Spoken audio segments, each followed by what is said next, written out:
welcome to Independent Sources. I'm Vianora Vinca. And I'm Abi Ishola. Hearings into the Fort Hood massacre begin in Washington tomorrow in a case certain to remain in the headlines for weeks, if not months to come.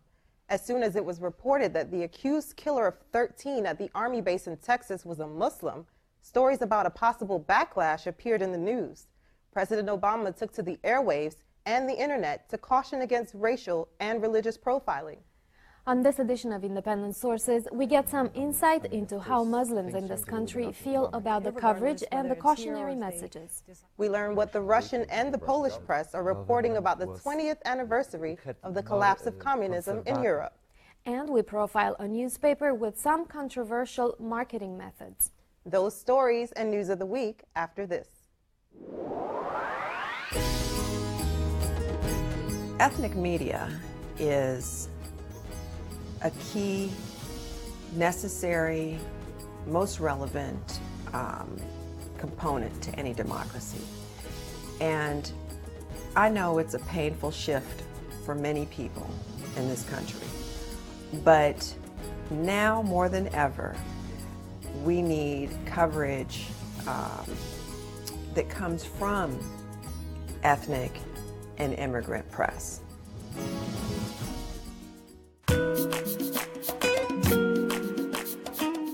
In September, there were raids in Queens and the arrest of a popular imam in a suspected terrorism case. Then the shooting at Fort Hood. And just last week, reports that mosques across the country may be housed in buildings connected to the Iranian government. This string of events and the extensive news coverage could be thrusting Muslims in this country into an unwanted and unwarranted spotlight. Adeola Oladele went to Harlem to get a sense of the sentiments being felt by Muslims in that community. Major Nida Hassan's recent shooting spree at Fort Hood in Texas left 13 people dead and 30 wounded. Now, as the incident is being investigated, the suspect's religion has come under scrutiny. Muslims in Harlem have mixed reactions to the media's coverage of the story. The guy is a criminal. The religion does not tell him to go kill the people that he did. I want them to talk to him as a criminal, as a person, and not generalize it and making it an Islamic thing, a religious thing. All what the media says about that guy is true. There is nobody behind him. There is no group. It's an individual, one crazy, so we don't know why they're coming after us. Imam Souleimane Konate is originally from the Ivory Coast. He's been overseeing the over 800-member Masjid AQSA Mosque for 12 years.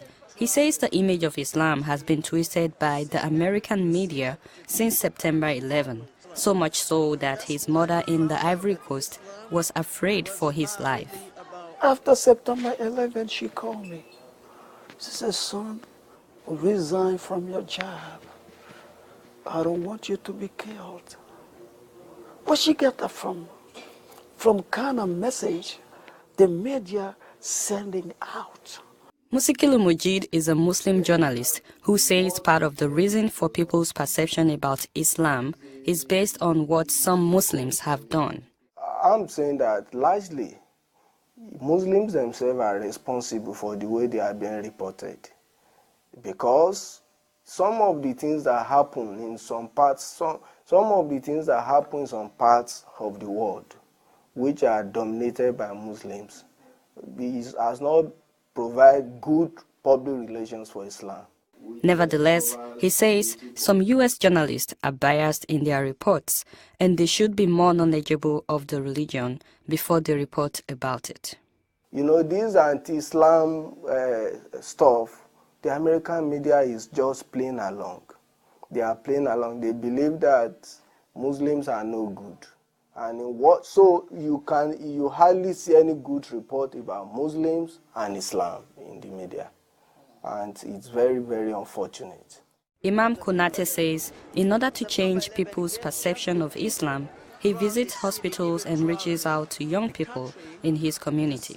We go to her wedding salon and we go to, barber shop. We go to, whatever, cafe, restaurants. Yeah, to talk to people.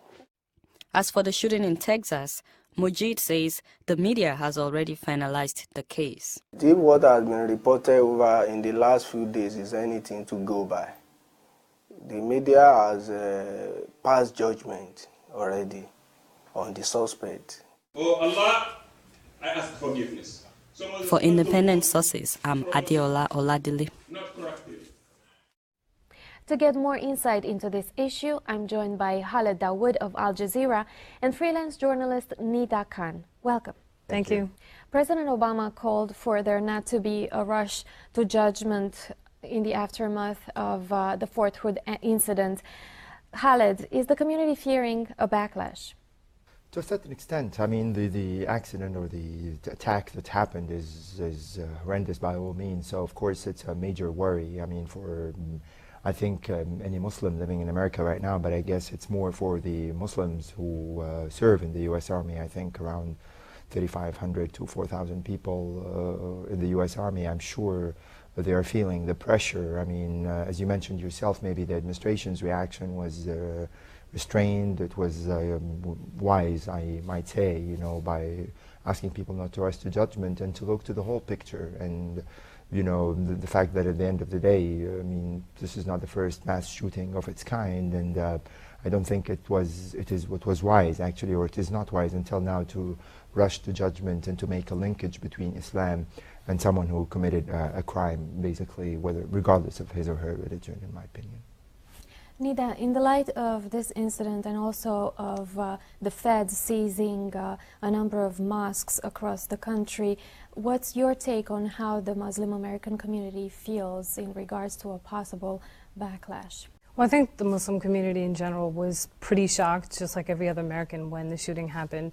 Just, you know, amazed that something horrific like this could happen on our land here. But at the same time, unfortunately, whenever a Muslim or an Arab or someone South Asian does commit a crime, they're automatically juxtaposed with the religion.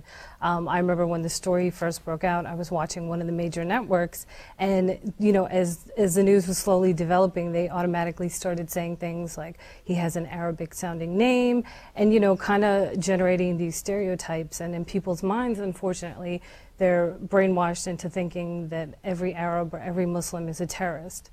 Khaled, is there a perception in the Arab world that the American or Western media is promoting a negative image to Muslims? I don't think it's, you know, you cannot issue a general judgment, but of course, I mean, when you watch certain channels, and I mean, like, when you compare CNN coverage to Fox coverage, for example, you can tell the difference, like Nada was saying. I mean, for some people, particularly in the right wing, there was immediately this jump to a conclusion that this has to do with terrorism, whether, you know, because of the name or whatever. But I guess at the same time, I mean, regardless of this guy, whether a Muslim or not, but I guess it's also wise to question what they call the red flags, you know, I mean, regardless of anyone starting suddenly to change his or her behavior while being at such a position in the army. I mean, adopting extremist ideas is not just limited to Islam. I mean, we've seen, again, some right-wing extremist groups who wouldn't mind going that far in killing or attacking civilians to achieve their purpose. But as I said, I mean, of course, things changed a little bit after Obama came to office. Things are not as bad as when former President George W. Bush was in office, because he used a language that was sometimes, you know, a little bit provocative, if I might say, you know, referring to Islamic fascism or, you know, jihadi terrorism, whatever these big terms, which this administration has been thinking to, been trying actually to avoid. Things changed a little bit, but of course, this incident of Fort Hood changed the situation again, and there are serious worries that we might witness backlash. And we hear reports of the media, of course, being present at mosques with this latest news, and the community actually being harassed by their presence and not being able to go about their normal lives. Have you heard such reports, and how pervasive might that feeling be? Yes, I actually have heard reports, and as you mentioned, also the seizing of the 4 mosques, and we still don't know what all the details are of the mosques and the building on 5th Avenue being taken over, and whether or not they really do have Iranian ties. But unfortunately, this is the first time that a place of worship has been taken over in America, and that in and of itself just sends a very strong and somewhat disturbing meaning, I think, to the Muslim community. It's almost that sense of otherness, that you don't belong and we can come in and take anything you want. And I know there's some people in the Muslim community that even expressed extreme fear that, you know, next thing we're going to be thrown in internment camps to see whether or not we're loyal. You know, and as you mentioned, Khaled, before too, that there's so many Muslims that are in the army. Actually, I believe the number is about maybe 10,000 Muslim Americans.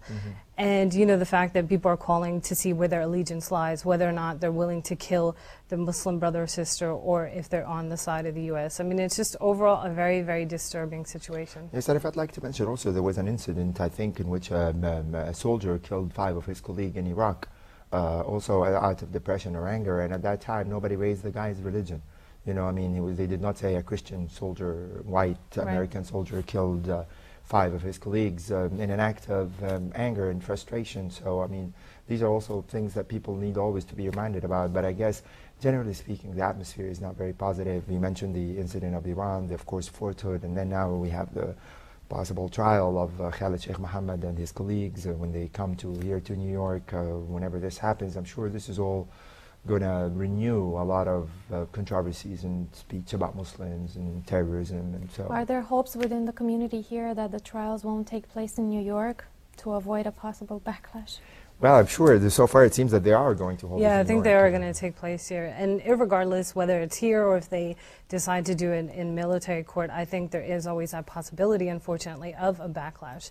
And, you know, Khaled, just to jump on your point earlier, too, about how when there's other shootings, even near Fort Hood in 1991, there was a random shooting by a Caucasian man who went into, I believe it was a deli, and shot countless number of people. 21. Right, thank you. But, you know, you never see that juxtaposed with his religion, or same thing with Timothy McVeigh, or even, let's say, a right-wing conservative person who may go kill someone giving abortions. And so it's what just, do you attribute this association with people's religion at this point in time? I think it's just an unfortunate stereotyping that I think Muslims are trying to effectively work to counter.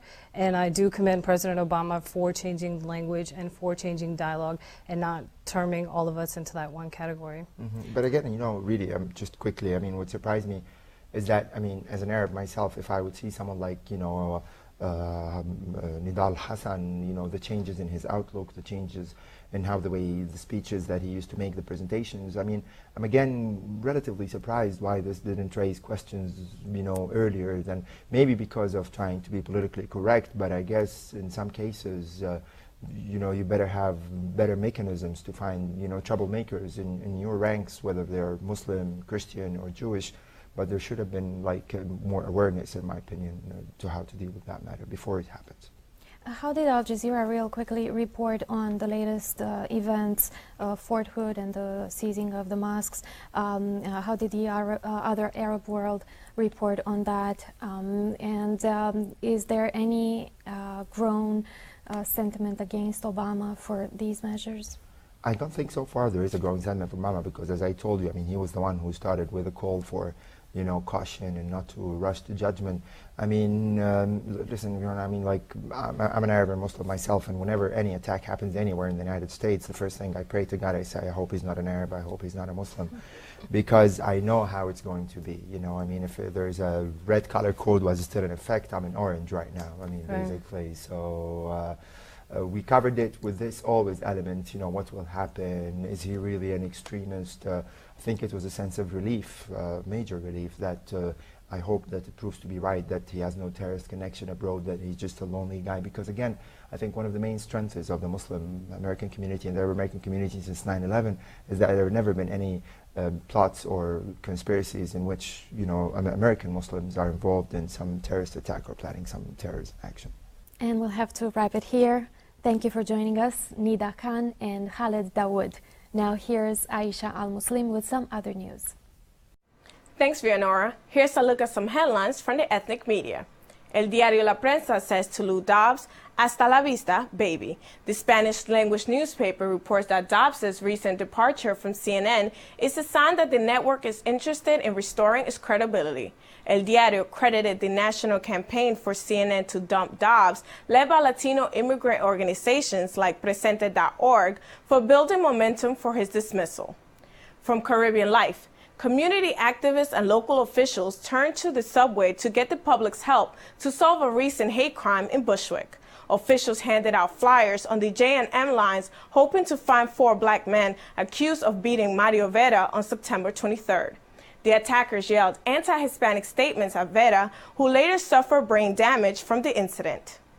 From the New York Community Media Alliance, Polish asbestos workers who labored at Ground Zero are dying more than workers of other nationalities. Close to 3,000 members of Local 78 participated in cleaning up Ground Zero in 2001. While half of the union's members are Latinos, there have been more Polish casualties. Last year, 50 people were on the list of deceased members of Local 78. This year, the list grew by over a dozen names. Workers suffer from asthma, lung diseases, chronic cough, and heart problems. From the Forward, 75 major American Jewish community organizations are reporting that fewer than 1 in 6 organizations are run by women. Those women are also paid less, at about 61 cents to every dollar earned by male leaders. Women in the Jewish community workforce represent 75% of those employed, but occupy less than 15% of the top positions. And finally, the new Harriet and Kenneth Kupferberg Holocaust Resource Center at Queensborough Community College is officially open. The Jewish World reports that the new center is located near the entrance of the campus, unlike the former quarter that was in the basement of the college. The center has a memorial wall engraved with the names of family members of the local community killed during the Holocaust. Those are just a few headlines from the ethnic media. No, the media, they do only the job. What they say, they report for the people to see the reality. They don't report whatever good we do. Whatever one Muslim do, they judge all the Muslims in the world are the same. The media is fair for the Muslim because what the Muslim do right now in the United States is not fair. If you're Muslim, you're supposed to accept everything. You're not supposed to go to kill the innocent people. The fall of the Berlin Wall in the autumn of 1989 is probably the most indelible symbol of the collapse of communism in Europe. 20 years later, the resulting reunification of Germany is the story that's dominating much of mainstream media. But what's being reported in other countries and communities that were profoundly affected by the events 2 decades ago? To talk about this issue, I'm joined by Andrzej Dobrowolski of Nowy Dziennik, the Polish daily, and Dmitry Gornostaev of the Russian Information Agency. Welcome. Hello. Dmitry, let me start with you. How did the Russian media celebrate the 20th anniversary of the fall of the Berlin Wall? Was the mood as celebratory as we've seen in the Western media? It was mixed. Actually, in the Russian newspapers, in the Russian television program, there were a lot of coverage of this event, of the event which took place this year when the leaders came to the place where the Berlin Wall used to stand, and a lot of conversation about the reasons which involved this event in 1988 and the reasons for why many Russians are not very satisfied with the results of the events which involved after the collapse of the Berlin Wall. So, such as, what do you mean? Yes, the mood. The mood was mixed. So there were a lot of praising for collapse of the communism, for the solution of the old style relations between the countries of the Eastern Bloc, but alongside with this, there were a lot of talkings about the fact that Russia did not get the things it was promised by the Western leaders during the negotiations about the unification of Germany, about the new relationship between the Soviet Union at that days and the United States and the West at all. I see. Andrzej, how did the Polish media cover the 20th anniversary of the fall of the Berlin Wall? But it was some nostalgia. Nobody wanted to believe that it was already, it's been 20 years. On the other hand, it was some disappointment, perhaps, because the collapse of the Berlin Wall was covered all over the world, while everything started in Poland, and it was solidarity, it was a round table, and it was like a domino effect. Polish people pushed it, and then the collapse itself was like a result of this. So, as I told you, Polish people and Polish press were somehow disappointed that it was a focus on the Berlin Wall, while at the same time what happened in Poland was not so spreadly covered by the world media. Dmitry, how does life in Russia right now for the average Russian compare to life when Soviet Union was together? Generally it improved, especially it improved in comparison to what we had right after the collapse of the Soviet Union. The last days of the Soviet Union, they were marked by shortages in food, in general supplies. So if we compare the last days of the Soviet Union to what we have now in Russia, surely it improved very well, and in many spheres, in regular life, in some industry figures, in terms of freedom of press. Many people doubt that the freedom of the press now is very well perceived among the Russian society and among the Russian elite and among the Russian government, but if we speak about the Soviet Union and if we speak about the modern Russia, so we there's can some say improvement. There is an improvement. You would call it? Yes, yes. But the freedom of press is not where it should be, though. Maybe because the government controls all three major TV channels and a lot of newspapers, but we have, I mean, the Russian audience has a chance to hear the independent assessment in the internet, in the printing newspaper. So, but the state television is run by the state company. Andrzej, let's talk about how Eastern Europeans are treated in the West. We've had recent reports in the media about Romanians, for example, in Ireland, having suffered bias attacks. What about Poles? How are they being treated in European Union? I don't think that people complain too much, because people are aware that they are not in your own country, and they have to work sometimes under their qualifications. And I haven't heard too much complaints in Germany or in England. But you have to take a risk. It is the same when you come to the United States. Some people don't know language very well, including myself. Some people were not able to work in these professions which they have in Poland. So the life is difficult for immigrants. And a friend of mine, who is a Polish writer, used to say that immigrant is somebody who lost everything except accent. So it is true. So you don't feel that xenophobia is strong in Western Europe against people coming from the East?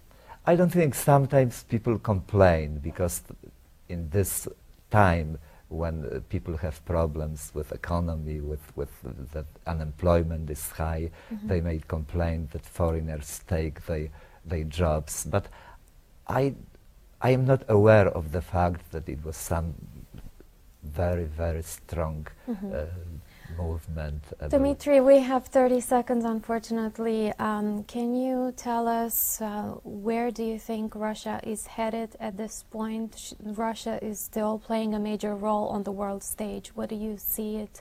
In short, I think it plays a major role in terms of having a great nuclear arsenal and having a permanent seat in the UN Security Council, and it has, I think it's trying to find its own way, which is different from the Western type of democracy, which is different from what the Chinese guys are trying to build in there. So it's something in between. Its own kind of democracy? Yes, own kind of democracy. On that note, thank you for coming here. That's all the time we have for Dmitry Gornostaev and Andrzej Dobrowolski. Thank you. We'll be right back.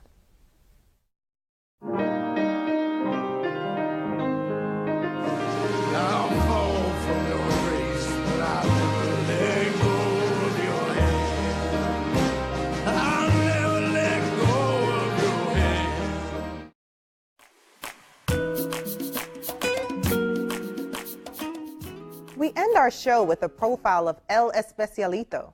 While many newspapers are shrinking, the Spanish language weekly is expanding its circulation among the growing Latino communities on the East Coast. But success has not come without controversy. There are those who take issue with the publisher's seductive marketing methods. Judith Escalona has the story. Antonio Ibarria has the Midas touch when it comes to Latino presses. The founder and publisher of El Especial has been growing his brand of weekly newspapers since the 1980s. First with El Especialito, the free weekly newspaper serving New York and New Jersey, then El Especial, available at newsstands. Well, I create El Especial, and then I start, at that time I had El Especialito here. And then I opened Passaic County, Essex County, Bronx. While many newspapers, large and small, are shrinking, El Especial is growing. Ibarria's winning formula: selling to local advertisers and customizing articles for each specific Latino community. 80% is the same content, the other parts, that particular community.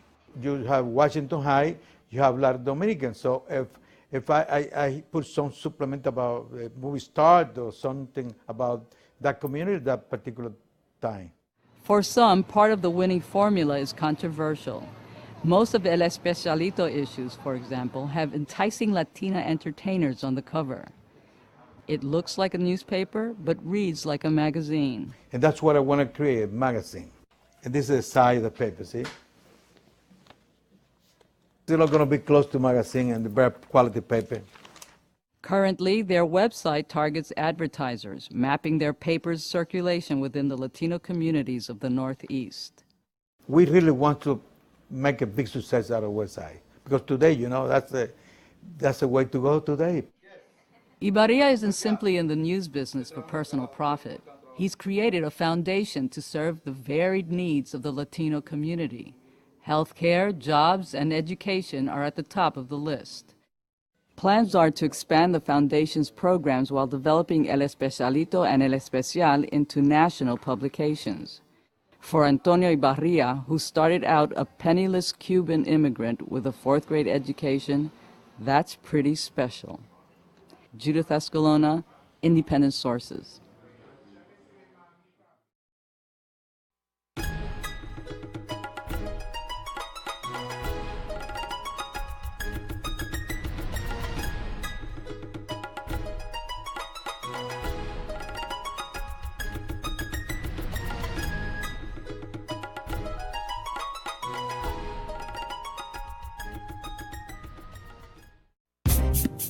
That's our show.